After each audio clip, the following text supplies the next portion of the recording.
महाभारत में अर्जुन का नाम हमेशा एक अद्वितीय योद्धा और रणनीतिकार के रूप में लिया जाता है, लेकिन क्या उनकी सारी उपलब्धियां वास्तव में उनकी खुद की थीं या वह हमेशा भगवान कृष्ण के मार्गदर्शन पर निर्भर थे? इस सवाल का उत्तर जानने के लिए हमें उनके जीवन के महत्वपूर्ण घटनाक्रमों को समझना होगा। सबसे पहले जयद्रथ वध का प्रसंग। युद्ध के दौरान अर्जुन ने प्रतिज्ञा की थी कि यदि वह सूर्यास्त तक जयद्रथ का वध नहीं कर सके तो वह अग्नि में कूदकर अपने प्राण त्याग देंगे। यह प्रतिज्ञा अपने आप में उनके आत्मविश्वास और दृढ़ निश्चय को दर्शाती है। लेकिन जब यह लक्ष्य मुश्किल लगने लगा तब कृष्ण ने अपनी चतुराई से सूर्य को ढकने का चमत्कार किया।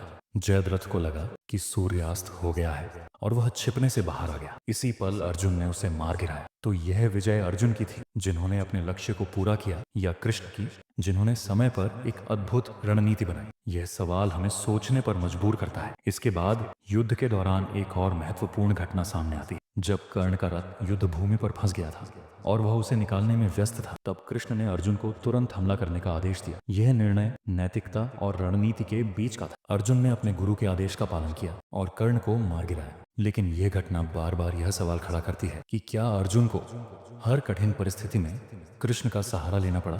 अर्जुन के समर्थक कहेंगे कि कृष्ण ने सिर्फ एक मार्गदर्शक का काम किया। उन्होंने अर्जुन को सही समय पर सही निर्णय लेने में मदद की। लेकिन यह भी सच है कि अर्जुन के पास अपार कौशल और पराक्रम था, जिसके बिना वह इतनी बड़ी लड़ाई नहीं जीत सकते थे। वहीं आलोचक यह कह सकते हैं कि अर्जुन को हर मोड़ पर कृष्ण का सहारा लेना पड़ा और उनकी नैतिकता कई बार सवालों के घेरे में आई। अब सवाल यह है, क्या अर्जुन सिर्फ एक महान योद्धा थे या एक ऐसा नायक जिसे हर कदम पर मार्गदर्शन की जरूरत थी? क्या उनकी हर जीत उनके परिश्रम और कौशल का परिणाम थी या कृष्ण की दिव्य रणनीति का? महाभारत के इन प्रसंगों से हमें यह सीखने को मिलता है कि हर महान योद्धा के पीछे एक मार्गदर्शक का होना कितना जरूरी है। अर्जुन ने अपने साहस और पराक्रम से कई असंभव दिखने वाले कार्य किए, लेकिन उनका सफलता का सफर कृष्ण के बिना अधूरा होता। तो अब यह फैसला आप पर है, आप अर्जुन को एक महान योद्धा मानते हैं या एक ऐसा नायक जो बिना मार्गदर्शन के शायद सफल नहीं हो पाता? अपनी राय नीचे जरूर साझा करें।